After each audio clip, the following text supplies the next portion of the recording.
जय श्री राम। 43वां सर्ग। भगीरथ की तपस्या से संतुष्ट हुए भगवान शंकर का गंगा जी को अपने सिर पर धारण करने के बिंदु सरोवर में छोड़ना और उनका 7 धाराओं में विभक्त हो भगीरथ के साथ जाकर उनके पितरों का उद्धार करना। श्री राम देवाधिदेव ब्रह्मा जी के चले जाने पर राजा भगीरथ पृथ्वी पर केवल अंगूठे के अग्रभाग को टिकाए हुए खड़े हो 1 वर्ष तक भगवान शंकर की उपासना में लगे रहे। वर्ष पूरा होने पर सर्वलोक वंदित उमा वल्लभ भगवान पशुपति ने प्रकट होकर राजा से इस प्रकार कहा, नरश्रेष्ठ, मैं तुम पर बहुत प्रसन्न हूँ। तुम्हारा प्रिय कार्य अवश्य करूँगा। मैं गिरिराज कुमारी गंगा देवी को अपने मस्तक पर धारण करूँगा। श्री राम शंकर जी की स्वीकृति मिल जाने पर हिमालय की ज्येष्ठ पुत्री गंगा जी, जिनके चरणों में सारा संसार मस्तक झुकाता है, बहुत बड़ा रूप धारण करके अपने वेग को दुस्साहस बनाकर आकाश से भगवान शंकर के शोभायमान मस्तक पर गिरी। उस समय परम दूरधर गंगा देवी ने यह सोचा था कि मैं अपने प्रखर प्रभाव के साथ शंकर जी को लिए दिए पाताल में घुस जाऊंगी। उनके इस अहंकार को जानकर त्रिनेत्रधारी भगवान हर कुपित हो उठे। उन्होंने उस समय गंगा को अदृश्य कर देने का विचार किया। पूर्ण स्वरूपा गंगा भगवान रुद्र के पवित्र मस्तक पर गिरी। उनका वह मस्तक जटामंडली रूपी गुफा से सुशोभित हिमालय के समान जान पड़ता था। उस पर गिरकर विशेष प्रयत्न करने पर भी किसी तरह वे पृथ्वी पर न जा सकी। भगवान शिव के जटाजाल में उलझकर किनारे आकर भी गंगा देवी वहां से निकलने का मार्ग न पा सकीं और बहुत वर्षों तक उस जटाजूट में भटकती रहीं। रघुनंदन भगीरथ ने देखा गंगा जी भगवान शंकर के जटा मंडल में अदृश्य हो गई हैं, तब वे पुनः वहां भारी तपस्या में लग गए। उस तपस्या द्वारा उन्होंने भगवान शिव को बहुत संतुष्ट कर दिया। तब महादेव जी ने गंगा जी को बिंदु सरोवर में ले जाकर छोड़ दिया। वहां छूटते ही उनकी 7 धाराएं हो गई। हौदिनी, पावनी और नलिनी, ये कल्याणमय जल से सुशोभित गंगा की 3 मंगलमयी धाराएं पूर्व दिशा की ओर चली गई। सुचक्षु, सीता और महानदी सिंधु, ये 3 शुभ धाराएं पश्चिम दिशा की ओर प्रभावित हुई। उनकी अपेक्षा जो 7वीं धारा थी वह महाराज भगीरथ के रथ के पीछे पीछे चलने लगी। महातेजस्वी राजर्षि भगीरथ भी दिव्य रथ पर आरूढ़ हो आगे आगे चले और गंगा उन्हीं के पथ का अनुसरण करने लगी। इस प्रकार वे आकाश से भगवान शंकर के मस्तक पर और वहां से इस पृथ्वी पर आई थीं। गंगा जी की वह जल राशि महान कलकल नाद के साथ तीव्र गति से प्रभावित हुई। मत्स्य, कच्छप और सिंसुमार झुंड के झुंड उसमें गिरने लगे। उन गिरे हुए जल जंतुओं से वसुंधरा की बड़ी शोभा हो रही थी। तदंतर देवता, ऋषि, गंधर्व, यक्ष और सिद्धगण नगर के समान आकार वाले विमानों, घोड़ों तथा गजराजों पर बैठकर आकाश से पृथ्वी पर गई हुई गंगा की शोभा निहारने लगे। देवता लोग आश्चर्यचकित होकर वहां खड़े थे।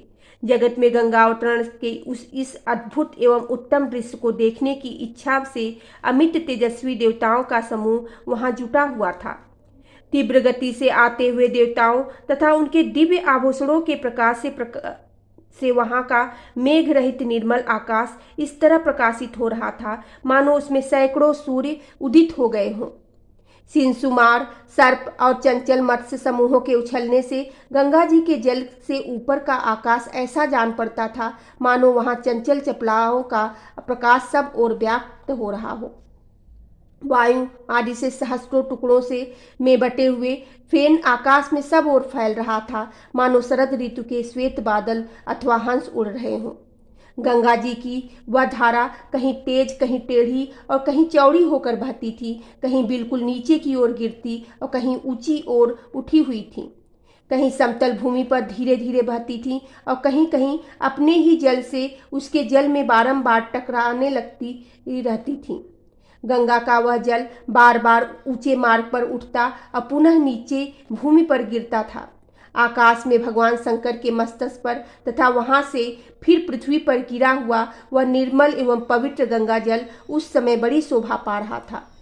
उस समय भूतल निवासी ऋषि और गंधर्व यह सोचकर कि भगवान शंकर के मस्तक से गिरा हुआ यह जल बहुत पवित्र है, उसमें आचमन करने लगे।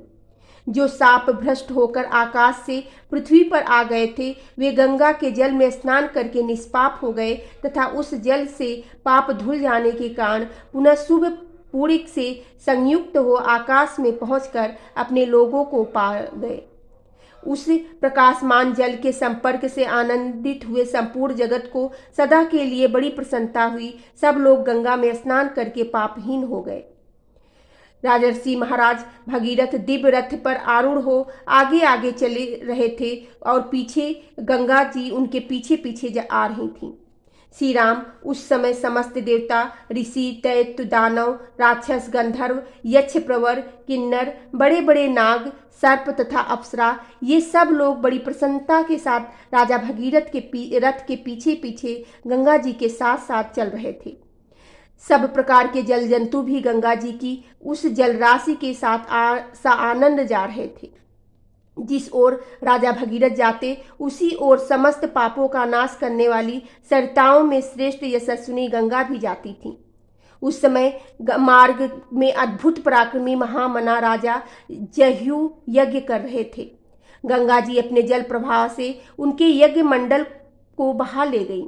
रघुनंदन राजा जह्यू इसे गंगा जी का गर्व समझकर कुपित हो उठे। फिर तो उन्होंने गंगा जी के उस समस्त जल को पी लिया। यह संसार के लिए बड़ी अद्भुत बात हुई। तब देवता, गंधर्व और ऋषि अत्यंत विस्मित होकर पुरुष प्रवर महात्मा जह्यू की स्तुति करने लगे।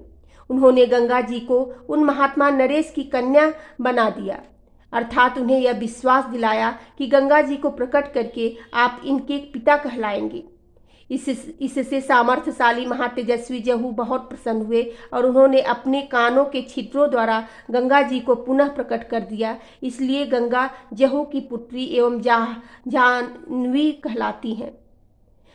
वहां से गंगा फिर भगीरथ के रथ का अनुसरण करती हुई चली। उस समय सरिताओं में श्रेष्ठ जाह्नवी समुद्र तक जा पहुंची और राजा भगीरथ के पितरों के उद्धार रूपी कार्य की सिद्धि के लिए रसातल में गई। राजर्षि भगीरथ भी यत्नपूर्वक गंगा जी को साथ ले वहां गए। उन्होंने साप से भस्म हुए अपने पितामहों को अचेत सा होकर देखा। रघुकुल के श्रेष्ठ वीर तदंतर गंगा के उस उत्तम जल से सगर पुत्रों की उस भस्म राशि को अपलावित कर दिया और वे सभी राजकुमार निष्पाप होकर स्वर्ग में पहुंच गए। बोलो सियावर रामचंद्र की जय, पवन सुत हनुमान की जय।